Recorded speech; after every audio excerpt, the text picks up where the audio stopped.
Hey Chiefs Kingdom, what's up? Welcome back to the channel. Today we've got some seriously exciting news to unpack. We're just 13 days away from the NFL trade deadline, and the buzz is electrifying. The Kansas City Chiefs just made a blockbuster move that has everyone talking, and trust me, you don't want to miss this one. Now, you know I'm always bringing you the freshest takes on all things Chiefs, and today is no exception. We're diving into the latest trade that has the potential to shake up the league and break down what this means for our favorite team moving forward. So grab your snacks, settle in, and let's get right into it. All right, folks, let's talk about the elephant in the room. The Kansas City Chiefs have officially traded for DeAndre Hopkins from the Tennessee Titans.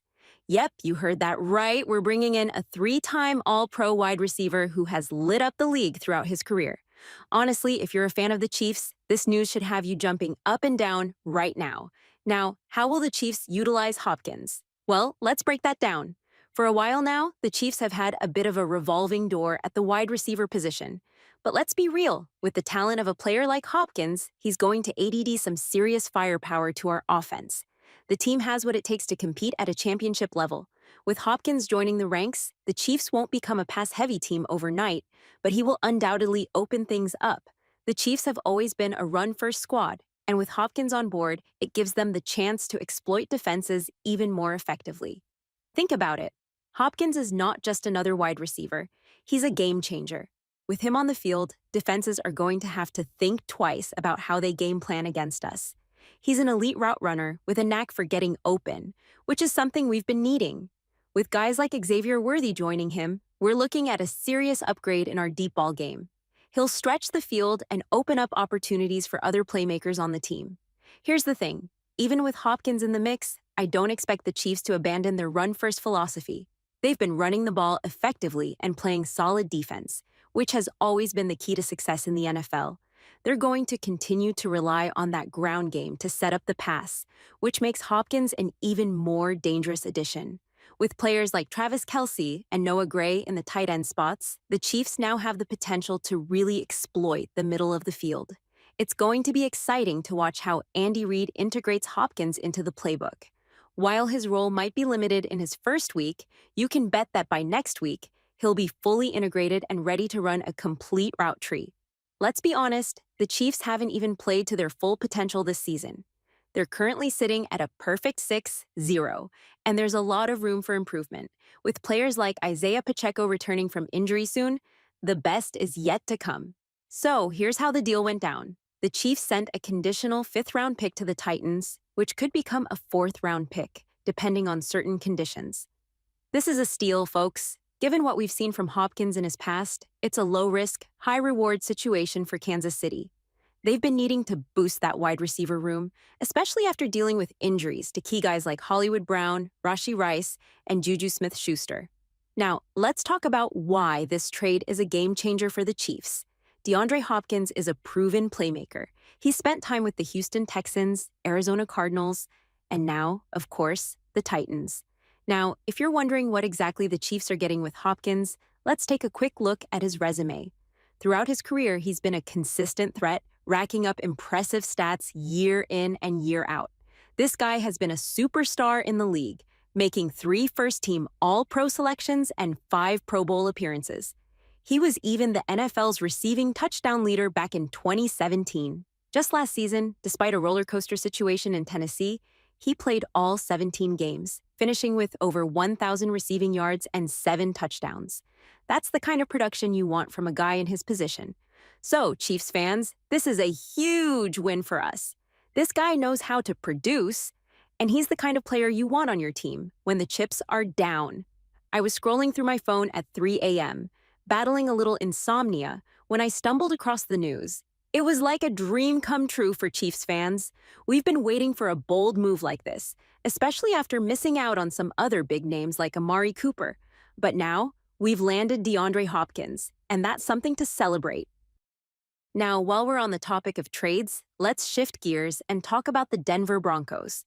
They had a shot at a player that many fans thought could be a game changer, none other than DeAndre Hopkins himself.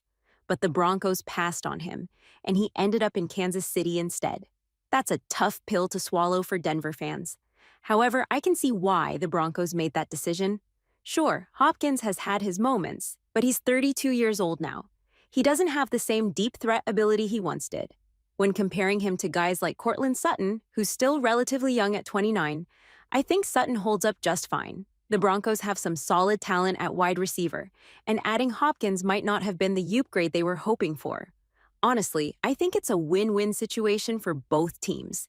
The Chiefs get a proven playmaker, while the Broncos can look to make other moves that better fit their roster.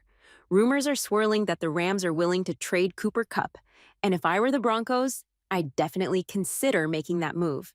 Now, I know what you're thinking, but Tyler, Kupp might cost a second-round pick. And yeah, that does feel steep, but George Paton, the Broncos GM, has a great track record of finding hidden gems in the draft. If there's a chance to snag Kupp for a third-rounder, I'm all in. Kupp would bring a different dynamic to the Broncos' receiving core that would complement Sutton and Jerry Jeudy perfectly. As coach Sean Payton has mentioned, having a player who can consistently get open quickly could be the missing piece their offense needs. It'll be interesting to see how that situation plays out in Denver. Now let's talk about the defensive side of things. The Broncos' defense has been nothing short of impressive this season. They're currently the second highest sacking team in the NFL, and they've been getting pressure on opposing quarterbacks like nobody's business. And guess what? They're about to get even better with Baron Browning coming back from injury. Browning has been sidelined on injured reserve for a few weeks now, but he's ready to return, and he's been compared to Von Miller by some players. That's some high praise. His ability to get after the quarterback is going to make a significant impact, especially alongside guys like Justin Simmons and Malcolm Roach, who have been stepping up big time. You know what's exciting? The Broncos are not just holding their own, they're dominating the line of scrimmage. Winning football games often comes down to that, and right now, they have the highest paid offensive line in the league, which has shown in their performance.